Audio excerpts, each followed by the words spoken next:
welcome back to Isa's Chaos Kitchen. Today we're going to be making pasta arrabbiata.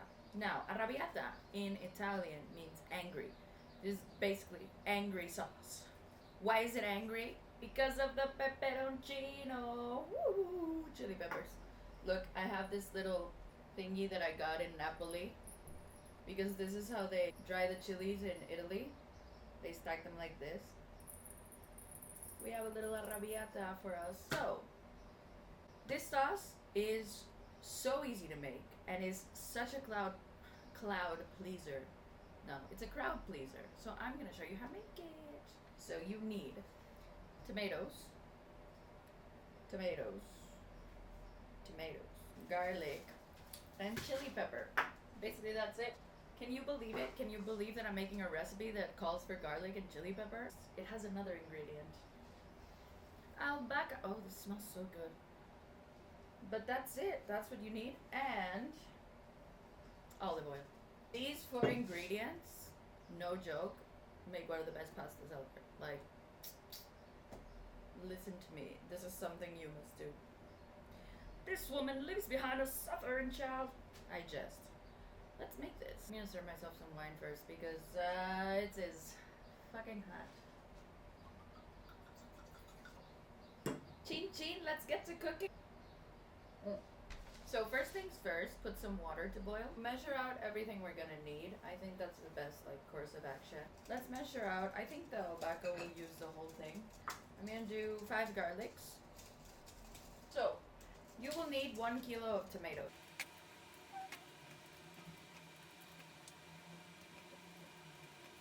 And measure out 200 grams of flour for your fresh pasta. Remember the proportion is 100 grams to 1 egg.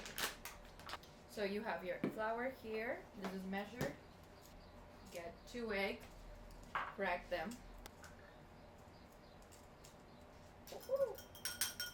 Mix your eggs. And then, this is a mess. So mix your eggs and your flour. Remember, the flour is very dry.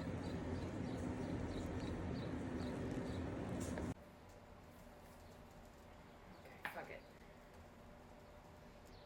I started watching 911 ABC because I'm on Tumblr. I don't know who I'm mutuals with, who is always sharing gift sets, but I've seen that show, from a glance, as you do in Tumblr, where you know a lot about TV shows that you've never seen in your life, like Hannibal for me, or Dungeon Meshi. I see so many fan art of Dungeon Meshi. I don't even know what that is. If you're on Tumblr, you know how it is. Comment down below your TV shows in law. So that would be like the TV shows that you don't watch, but they're the favorite TV shows of your mutuals. That's me with 911, sorry. And so I started watching it. And can someone explain to me, I don't know what this phenomenon is called, but it's like these shows you've never heard of in your entire life, and then you Google them and it turns out they have prequels and sequels and A-list celebrities, and you're like, what is this? For me, this is Yellowstone. And you Google it and it has 6 seasons with Kevin Costner there. And then it has a prequel with Helen Mirren and Harrison Ford, and another prequel with Tim McGraw. And it's how has this show been going on for a decade and I've heard nothing about it? Because when Game of Thrones was on, even if you didn't watch it, you knew that it existed. People talked about it, right? Because it was on for 8 years, 8 seasons. Yellowstone,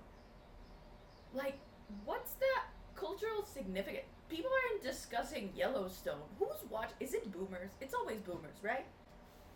Who is watching? And then with 911 is the same, because I just see the gifs, and it's okay, I'll check this out. It has 7 seasons, and it has 911 Lone Star. What was happening while I was ignoring this TV show? Should I check Yellowstone out? Is it gonna be really boomer shit? So this is how your pasta dough should be, dry and stiff. So put this to the side in your bowl and cover it with a wet cloth. Cover it, put it to the side, because right now we're cooking the sauce. Now you may be asking, Isa, why is it that we're doing the sauce before the pasta this time? Great question, audience of none. tomatoes take really long to cook. So in this case, it's better to have the pasta dough ready and then start on your tomatoes. And then once the sauce is ready, your pasta's ready, and we're good to go. Now, why am I boiling if I'm not making pasta yet? Good question, also, audience of no one. We are taking the skins off of the tomatoes. How do you take the skin off of tomatoes? It's very easy, guys. So in a bowl, put water and ice. You grab your tomato and you do an X sign at the bottom. So your tomato should have an X sign on the bottom as so. So if we're doing 1, 2, 3, 4, 5, 6, 7, 8, let's do 4 first and 4 afterwards. And then throw them in the boiling water. 60 seconds, 60, 59, 58. So if you see, this has made it so that the skin is peeling off with no issue. This is called blanching. It makes it so that the skin peels off, but you put it in cold water so that it doesn't cook anymore. The skin of the tomatoes will peel with no issue now. Like I'm doing this with one hand. And then you have, you know, the skin left over, so this won't have to be cooking for a really long time because then your recipe will take longer if you have the skin on. Now we just get the pulp of the tomato. So peel the skin off of your tomatoes. Okay, so now unheat your water. Just turn off the heat. You're gonna use that water to cook your pasta anyways, because like why drop it and then you're reusing it. But there's no point in like maintaining the heat the whole time. So blanching is when you boil a vegetable for 1 minute and 1 minute exactly. This is great for broccoli and asparagus because it maintains its crunchiness and it's very beautiful green, but it gets cooked. So the reason that we have this like cold water is so that it stops cooking, because obviously if you're boiling the vegetables, it will maintain boil, so it will continue cooking. So when you're blanching, as we're doing now, this is just to take the skin off. So that's why. See, this one sucks. It's not peeling. This was not smooth. So get rid of your blanched water, or like the cold water that you use to stop the cooking. I'm gonna throw it on some plants. So I'm passing my tomatoes over to this bowl. So now, since we're gonna cook the tomatoes for a while, this is a rough chop, okay? So, I mean, you don't have to be fancy with it. It's like rough chop. Rough as heck. I'm thinking about like millennials, how like, you know, I get that we're stunted in our growth because we didn't reach the milestones that the boomers reached at our age. You know, we're kind of stunted in the way that like no one can afford a house and like there's no more careers and stuff. But I feel like it's really cringe when, I don't know, the whole like, but I don't get this like self-infantilization thing. Like, I do agree with the thing where, you know, boomers, it was like, oh, I'm 30, so now I have to be boring and I can't wear colors and I can't like comics anymore. And I love that millennials will still enjoy like Comic Cons and, you know, young people stuff or kid stuff. Just be someone in your 30s who enjoys comics. You don't have to be like, oh, I'm a 30-year-old, 22-year-old. What is that? I don't know. Embrace your age. It's weird. So we're done chopping. We're done chopping. We're done with the bowls. Well, not all the bowls. Into a pot, you're going to add olive oil, garlics, so much garlic. Hell, yeah, dude. So garlic can cook for about 2 minutes before it starts to burn, especially when it's, you know, pressed, because it makes the particles like smaller. But yeah, I don't really want to be a teenager. I'm millennial. I'm cringe. I'm okay with that. I'm cringe, but I'm free. I'm cringe, but I'm free. That's how you all should be. Okay, so medium heat. So as I said, I have 1 to 6, so at 4. That's one of my favorite things about being in my 30s and like late 20s, early 30s. That's why I'm like, I don't want to be 22 again. I was 22, so I was an idiot because I had to be. So if you tell me now, like, would you be 22? No. It's great being 30. And I feel like when I'm 40, I'm going to be like, it's great being 40. I feel like the more you age, the less you care. And it's so nice.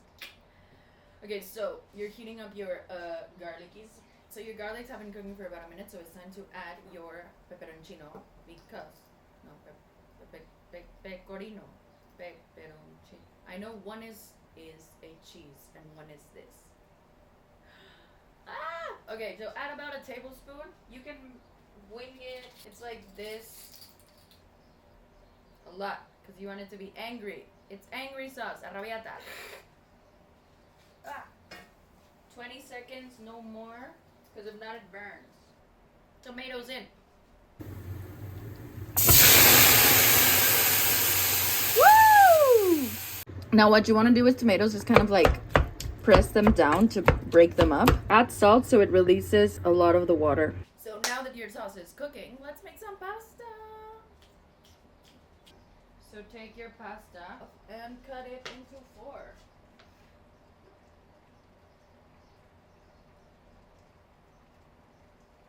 Take 1, as we've said before, and wait, what are we on?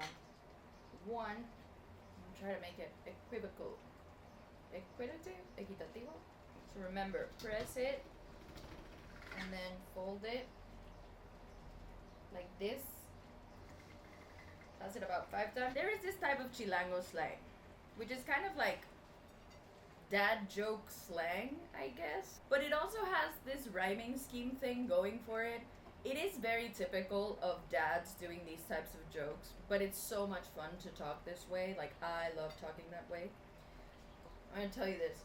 It's like one of my proudest moments, because in Mexico, instead of saying no, we say nel. And you can say nel pastel, which is very like boomer language, you know? But you can also say Nelson Mandela. So my dad, he always says no by saying Nelson, right? So I had learned how to do like dad slang, Chilango dad slang. Ugh. And so I had learned how to. And I was like, Dad, can I go to this party? And he was like, Nelson Mandela. And I was like, Simón Bolívar. He let me go to the party because I used correct Mexican slang. That's how you talk to dads in Mexico. You gotta use the right slang, bro. Like, that's how you do it. Okay. I'm tired, it's so hot. Why couldn't it be global cooling? I look so much better in winter. I hate summer. I look like shit on summer. I'm not a summer fit girly. Like, kill it. Okay, so pasta's ready. Let's cover it because, I don't know, to feel fancy and shit. But I'm worried it's gonna stick together because it's hot today. I think we're good, right? It's time to put your water to boil to cook your pasta. And now we should test our sauce. So grab a spoon or whatever.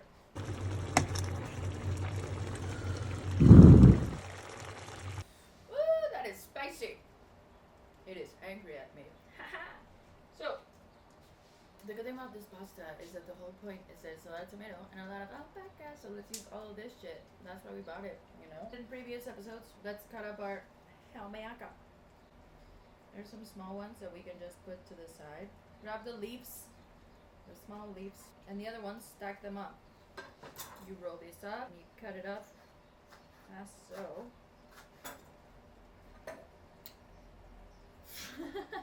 Basil. Water is boiling, so, oh no. This in, because this is, ooh. Mix it so it doesn't stick together. Pasta's ready. So into your sauce, add your pasta. You should use this because then some of the water gets into the sauce and you need some of the water in the sauce so it's like silky smooth, you know? And then mix. Mix.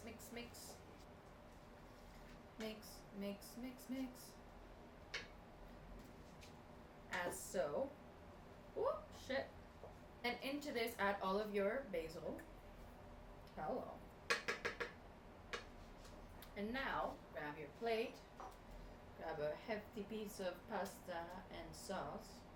Ooh. Then, a bit of olive oil. And, arrabbiata. So good.